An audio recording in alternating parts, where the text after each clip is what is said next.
Perkenalkan, nama saya Nita Kurniawati. Saat ini saya berstatus sebagai mahasiswa pada program studi S1 Akuntansi, Fakultas Ekonomika dan Bisnis di Universitas Tikubang, Semarang. Baik teman-teman, pada kali ini kita akan membahas mengenai teknik audit investigatif, yaitu mengenai wawancara dan interogasi. Pada kali ini ada beberapa materi yang akan kita bahas. Yang pertama mengenai pengertian wawancara. 2. Tujuan wawancara. 3. Ciri-ciri wawancara. 4. Manfaat wawancara. 5. Karakteristik audit investigatif dalam melakukan wawancara. 6. Persiapan wawancara. 7. Pihak-pihak yang diwawancara. 8. Wawancara yang baik. 9. Pengertian interogasi. 10. Tujuan interogasi. 11. Ciri-ciri interogasi. 12. Kesimpulan. Nah, teman-teman, setelah kita mengetahui beberapa materi yang akan kita bahas, perlu kita ketahui sebagai pendahuluan, wawancara dan interogasi adalah bagian yang tidak terpisahkan dalam sebuah investigasi fraud. Seperti umumnya pelaksanaan investigasi, salah satu tantangan terberat dari wawancara dan interogasi adalah waktu seorang investigator yang baik harus membuat jadwal dan urutan wawancara yang benar sebelum wawancara dilakukan, terutama untuk case-case tertentu yang melibatkan karyawan atau nasabah atau mungkin pihak ketiga yang terkait dalam jumlah yang sangat banyak. Untuk pengertian wawancara di dalam audit investigatif ini adalah suatu sesi tanya jawab yang dirancang untuk memperoleh informasi. Tidak seperti pembicaraan biasa, wawancara dalam hal ini memiliki bentuk tersendiri, terstruktur, dan memiliki tujuan tertentu menurut BPKP tahun 2008. Adapun tujuan dari wawancara yaitu untuk mengumpulkan informasi. Selama melakukan wawancara, investigator harus mengumpulkan informasi yang penting bagi investigasinya atau investigative information, dan informasi mengenai perilaku dari orang yang diwawancarainya atau disebut behavioral information. Tuanakota tahun 2009 menyebutkan ciri-ciri dari wawancara.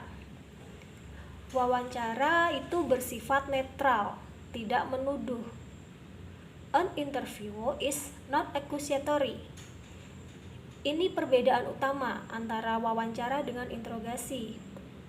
Sekalipun investigator mempunyai alasan untuk percaya bahwa yang bersangkutan terlibat dalam kejahatan, kecurangan, atau kebohongan, substansi dan caranya atau cara dari wawancara ini bersifat non accusatory ketika melakukan tanya jawab atau wawancara tersebut. Kemudian kita masuk pada manfaat wawancara sebelum melakukan interogasi. Nah, sebelum melakukan interogasi, manfaat wawancara ini yang pertama, karena sifat wawancara yang tidak menuduh atau tidak menyudutkan memungkinkan investigator membangun suasana atau hubungan yang saling percaya dan menghormati, serta tidak mungkin hal ini dapat dibangun jika suasananya bersifat menuduh seperti yang melekat pada saat interogasi. Nah, inilah manfaat dari wawancara sebelum melakukan interogasi. Yang kedua, Manfaatnya yaitu selama wawancara, investigator seringkali mengorek keterangan penting mengenai tertuduh yang sangat berharga sewaktu melakukan interogasi. Yang ketiga, tidak ada jaminan tertuduh akan mengaku bersalah dalam proses interogasi. Padahal jika ia diwawancara terlebih dahulu dan memberikan keterangan palsu atau kebohongan selama diwawancara, investigator dapat menggunakan keterangannya untuk mengungkapkan kebohongan atau ketidakjujurannya tersebut. Yang keempat, keuntungan dari manfaat wawancara sebelum investigasi atau interogasi. Yang keempat yaitu ada keuntungan secara psikologis bagi investigator ketika melakukan wawancara sebelum interogasi. Akan lebih mudah dicapai apabila investigator menawarkan kesempatan kepada tertuduh untuk menceritakan sebenarnya apa yang terjadi. Hal ini bisa dilakukan saat wawancara.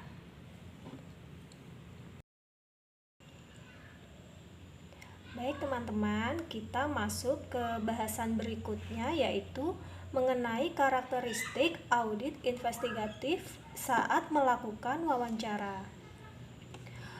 Untuk memperoleh hasil wawancara yang memadai, maka wawancara harus dilakukan oleh auditor investigatif yang memiliki karakteristik sebagai berikut.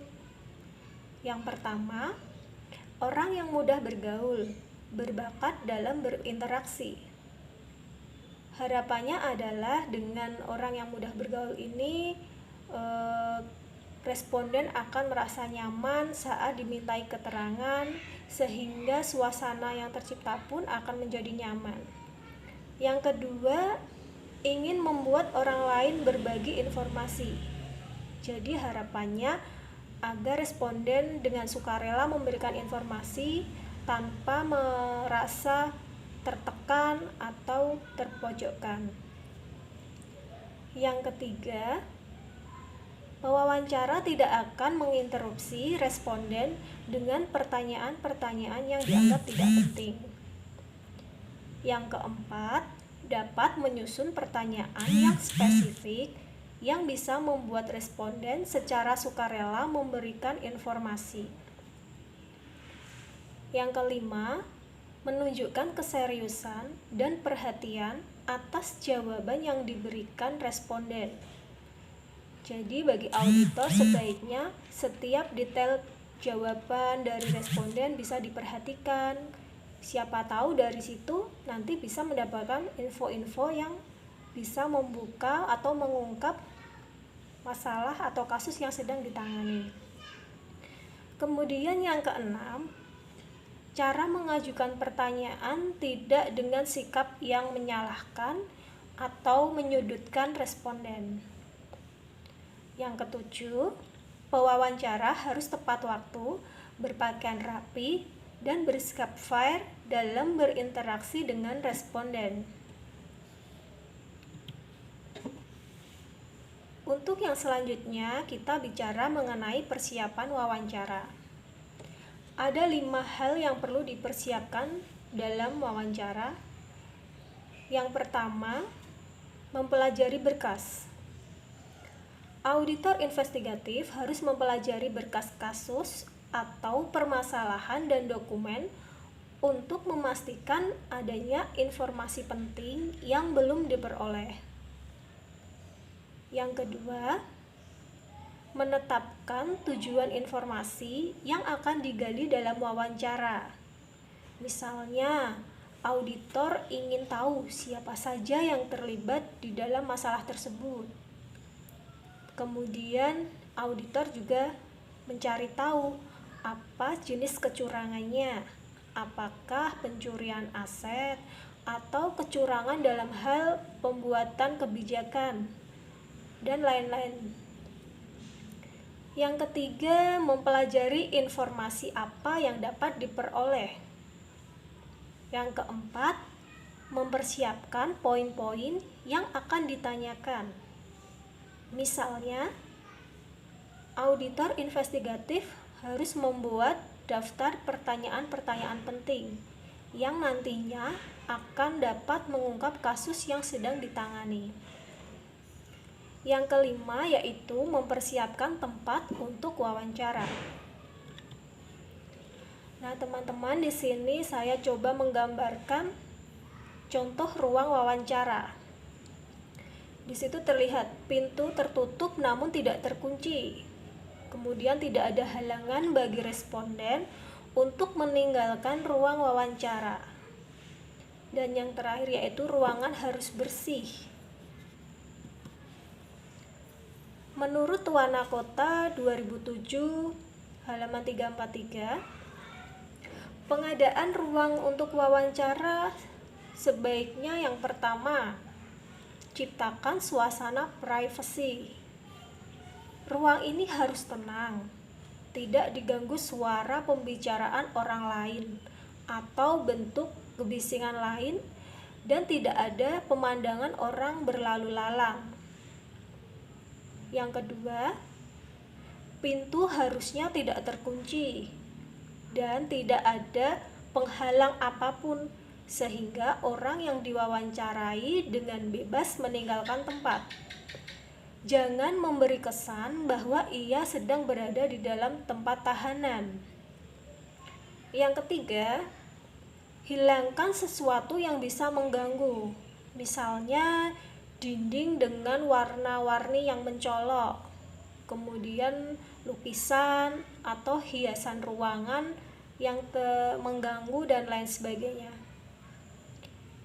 Yang keempat, penerangan ruang harus cukup, tetapi tidak menyilaukan mata investigator maupun yang diwawancarai.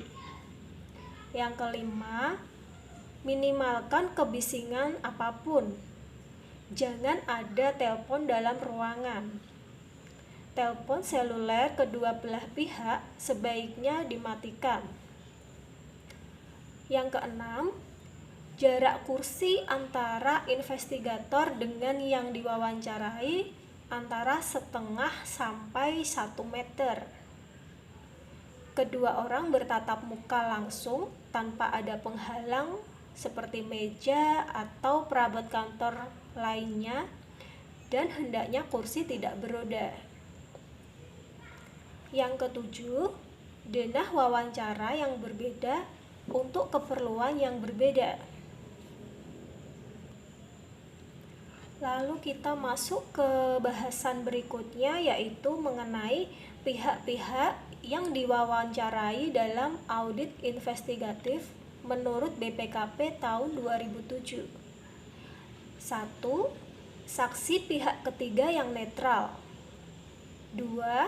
Saksi yang dapat membenarkan. 3. Pihak yang diduga ikut terlibat. 4. Pihak yang diduga melakukan penyimpangan. Nah, untuk selanjutnya kita pelajari mengenai pihak-pihak yang diwawancarai tadi. Yang pertama yaitu saksi pihak ketiga yang netral. Sebagai contoh, misalnya, auditor investigatif akan melakukan wawancara dengan pihak yang diduga terlibat atau target, yaitu pejabat pembuat komitmen atau kita sebut PPK, untuk kegiatan pengadaan barang dan jasa suatu instansi pemerintah. Berdasarkan data-data yang sudah tersedia, auditor pertama kali akan menanyakan kepada pihak yang netral, misalnya di bagian kepegawaian yang tidak ada sangkut pautnya dengan kegiatan pengadaan barang dan jasa tersebut. Wawancara dengan bagian kepegawaian ini yang ditanyakan misalnya tentang riwayat pekerjaan PPK, sanksi yang pernah didapat mungkin, atau penghargaan yang pernah diberikan. Jadi, auditor sudah memperoleh riwayat pekerjaan yang dapat digunakan untuk wawancara ke tahap berikutnya. Yang kedua yaitu saksi yang dapat membenarkan. Setelah diperoleh data dari pihak yang netral, tahap berikutnya adalah wawancara dengan saksi yang dapat membenarkan. Misalnya ditanyakan kepada atasan langsungnya, atau bisa juga ke bekas atasan yang terdahulu. Hal ini untuk mengetahui betul mengenai PPK tersebut, sehingga auditor akan memperoleh informasi tentang PPK tersebut. Apakah pernah kena sanksi kepegawaian atau belum, atau mungkin juga pernah berbuat curang. Informasi tersebut bisa ditanyakan ke atasan langsung atau atasan yang sebelumnya. Kemudian yang ketiga yaitu pihak yang diduga ikut terlibat. Selanjutnya wawancara dilanjutkan kepada pihak yang ikut terlibat. Misalnya, auditor mewawancarai rekanan yang memasok barang-barang tersebut. Sangat mengetahui bahwa barang yang diserahkan kualitasnya rendah atau tidak sesuai spesifikasi ataupun standar. Tetapi dalam berita acara serah terima atau BAST dinyatakan sesuai dengan spesifikasinya. Jadi auditor berdasarkan bukti yang sebelumnya sudah dimiliki dapat membuat simpulan sementara bahwa telah terjadi penyimpangan kualitas dan rekanan tersebut nantinya juga akan dijadikan pihak yang ikut bertanggung jawab.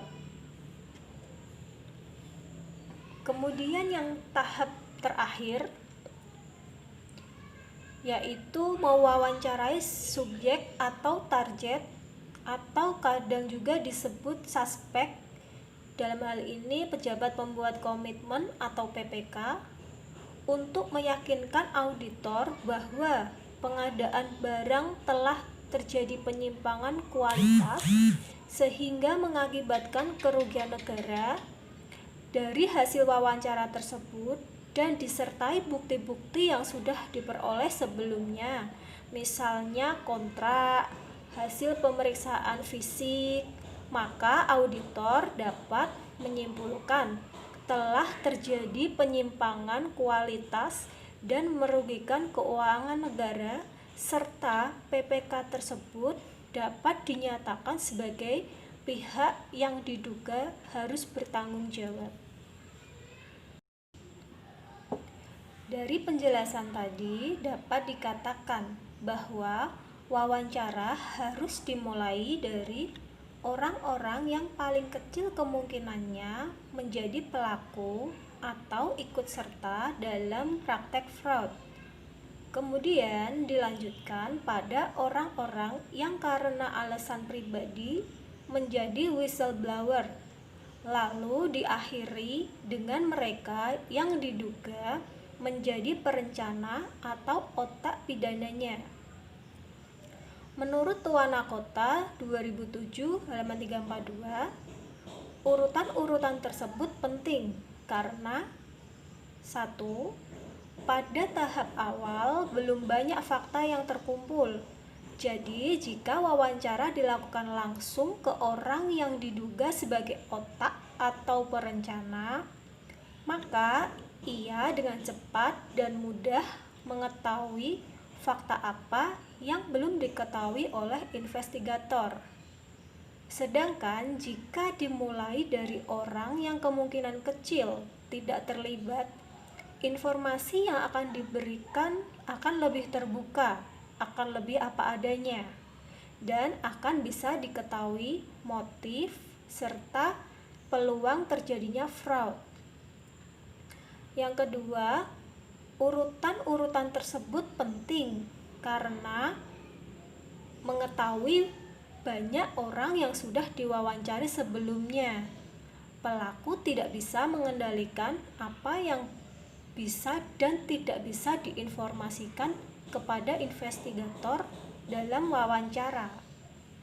Sekalipun melalui persekongkolan, hal ini akan lebih sulit untuk mengatur konsistensi kebohongan. Hal ini dapat memudahkan investigator mendapatkan informasi penting yang selanjutnya dapat dikembangkan pada saat melakukan tahap interogasi.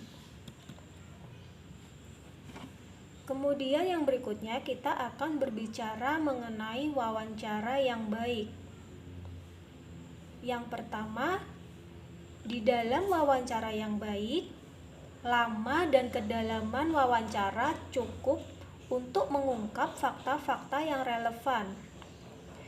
Artinya, pewawancara harus menggunakan waktu seefektif mungkin untuk menggali informasi.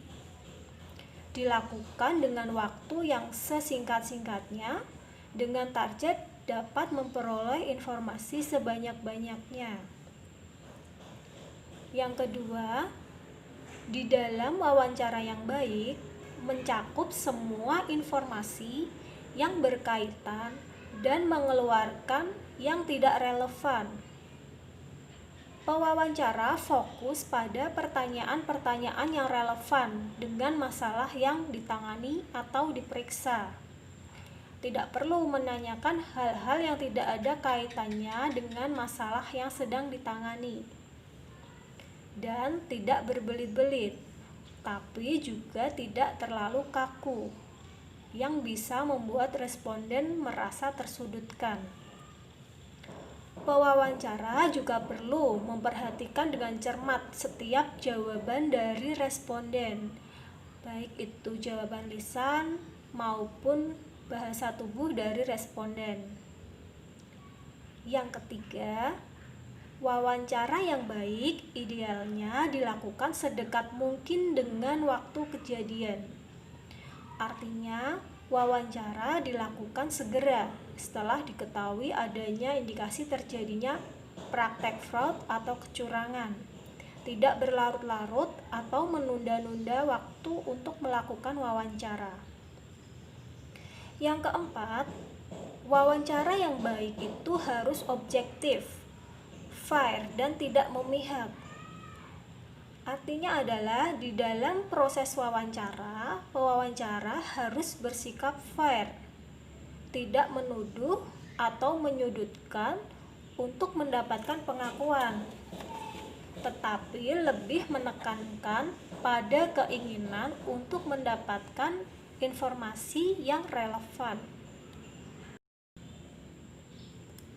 Nah, untuk yang berikutnya, seorang auditor investigatif harus mengamati reaksi responden saat proses wawancara. Pewawancara harus memiliki pengetahuan tentang tingkah laku seseorang dalam situasi wawancara.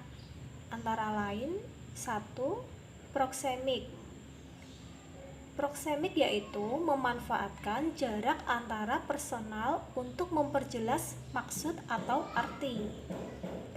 Yang kedua yaitu chronemics, pacing silent probe, adalah pemanfaatan waktu oleh seseorang untuk mengerti, bersikap, dan berkeinginan. Yang ketiga yaitu kinetics.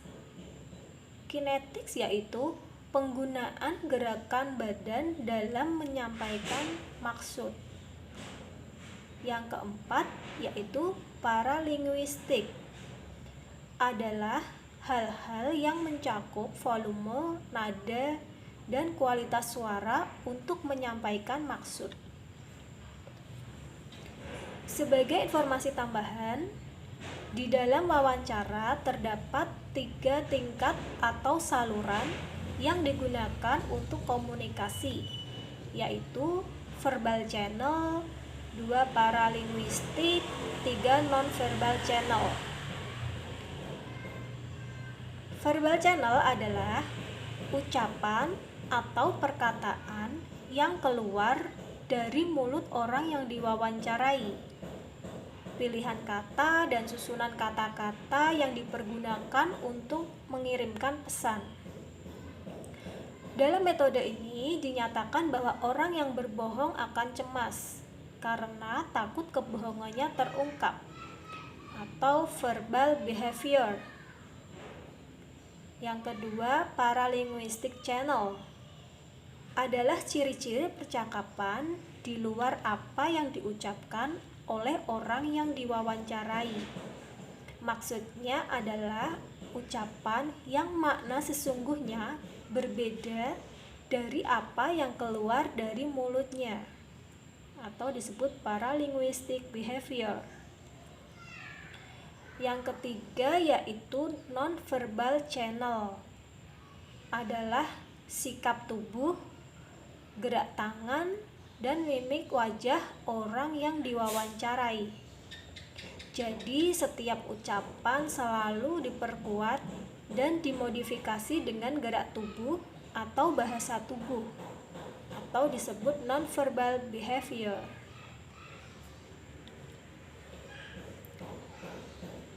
Lalu kita masuk ke bahasan berikutnya, yaitu mengenai pengertian interogasi. Menurut Kamus Besar Bahasa Indonesia, interogasi adalah pertanyaan atau pemeriksaan terhadap seseorang melalui pertanyaan lisan yang bersistem. Sedangkan menurut Tuan Nakota halaman 494-497, interogasi hanya dilakukan sesudah investigator mempunyai keyakinan yang memadai mengenai salahnya seseorang. Jadi dapat dikatakan dari pernyataan yang disampaikan responden bahwa pemanggilan, wawancara, dan interogasi adalah suatu proses yang tidak terpisahkan dari teknik audit investigatif. Hanya saja penggunaannya dapat dilakukan sesuai dengan kebutuhan investigasi. Bisa dilakukan di awal guna mendapatkan informasi baru, ataupun dilakukan di akhir guna membuktikan keyakinan akuntan forensik akan kesalahan seseorang.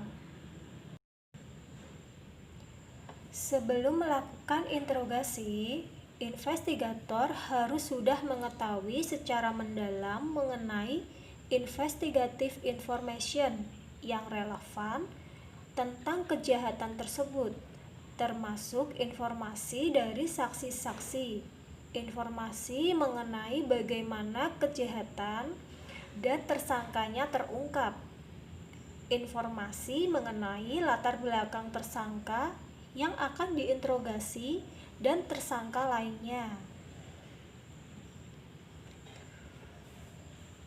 Kemudian tujuan dari interogasi. Tujuan interogasi adalah mengakui yang sebenarnya. Artinya, apa yang sebenarnya terjadi, siapa yang sebenarnya melakukan, berapa jumlah atau nilai fraud sebenarnya, dan seterusnya. The purpose of an interrogation is to learn the truth. Selain itu, interogasi juga dilakukan hanya ketika investigator telah memiliki keyakinan indikasi kesalahan.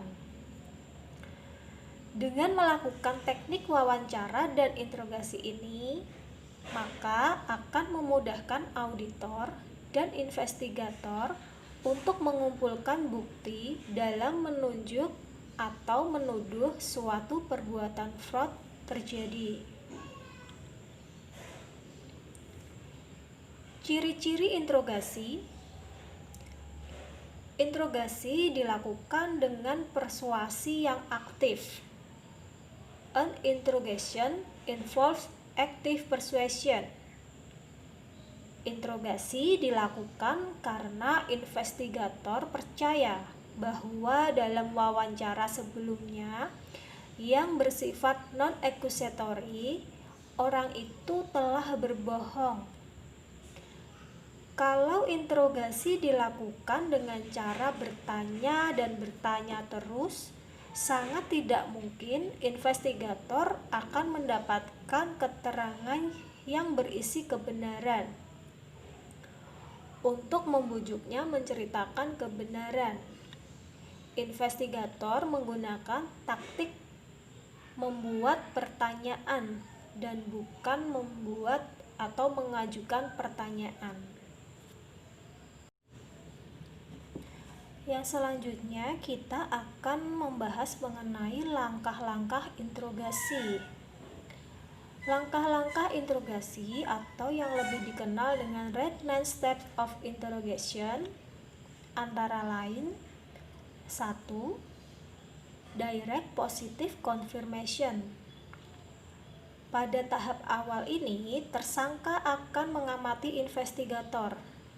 Jika ada celah yang menurut tersangka bahwa investigator belum punya keyakinan, maka tersangka ini tidak akan mengakui perbuatannya. Perilaku tersangka dalam menanggapi transition statement memperkuat penilaian investigator atas perilaku tersangka dalam menanggapi direct positive confirmation di awal langkah 1 ini.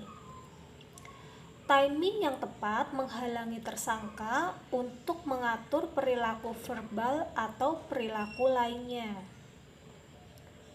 Yang kedua, interrogation term.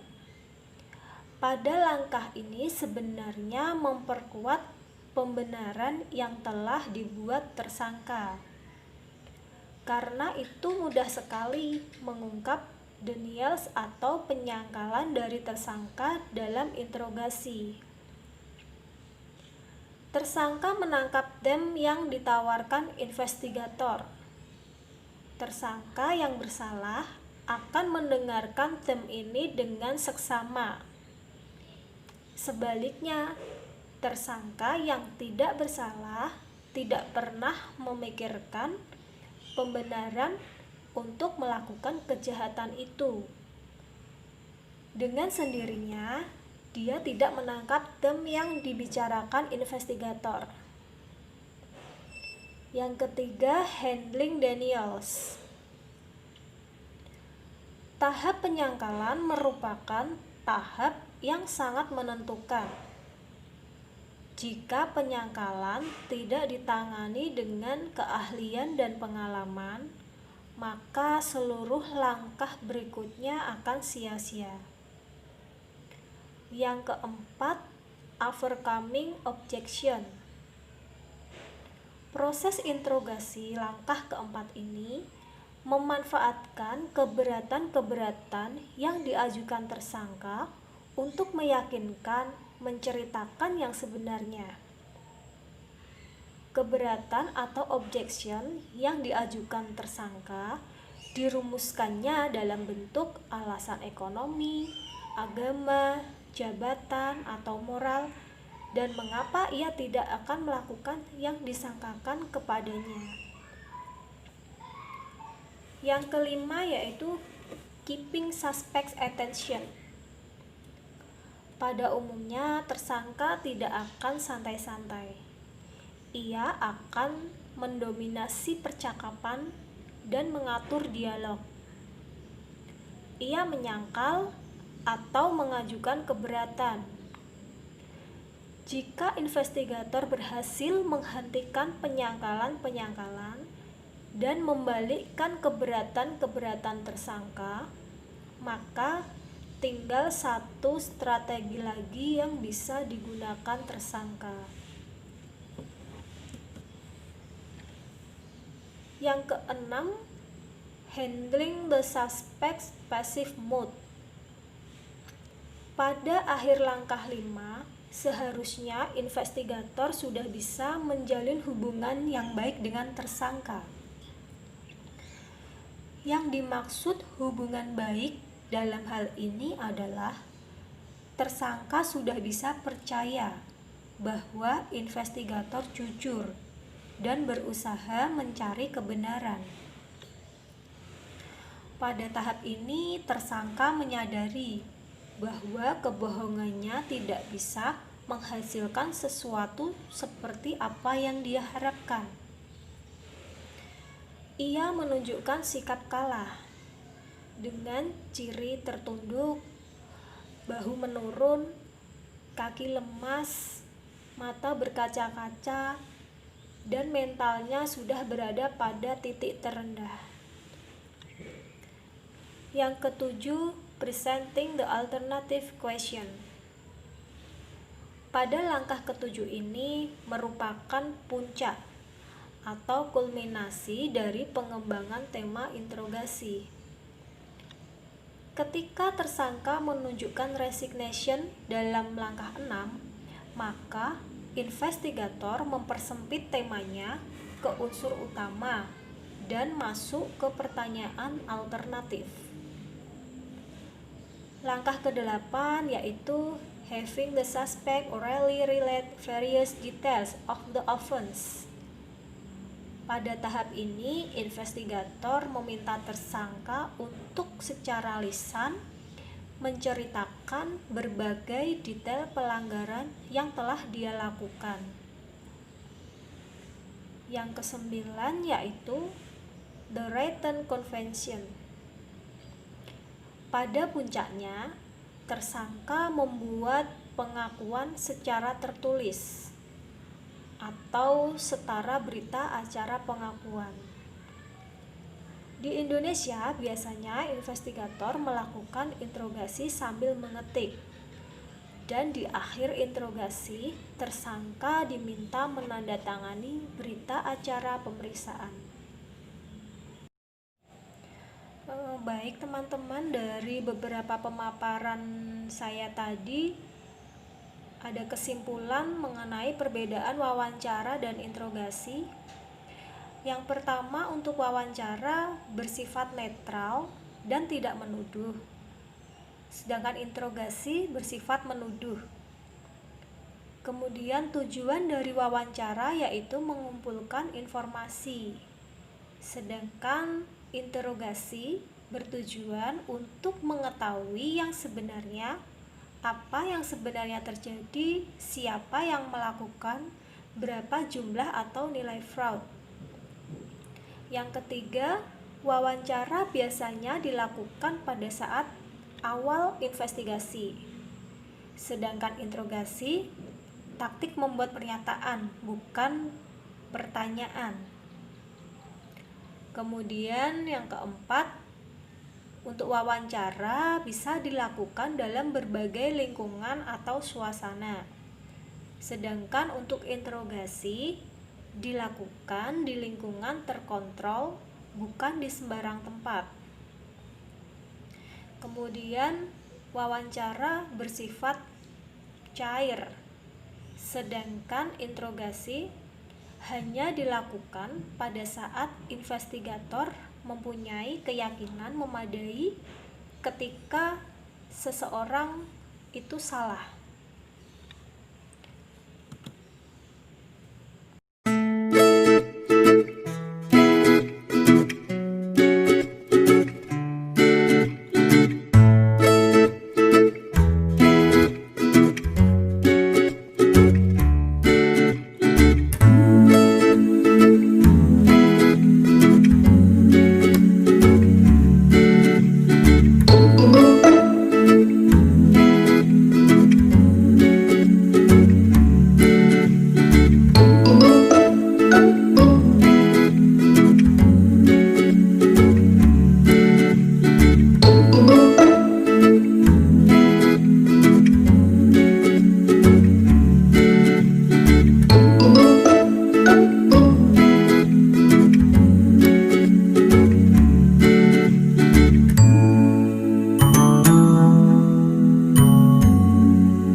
sesi ini ada kata-kata motivasi dari saya.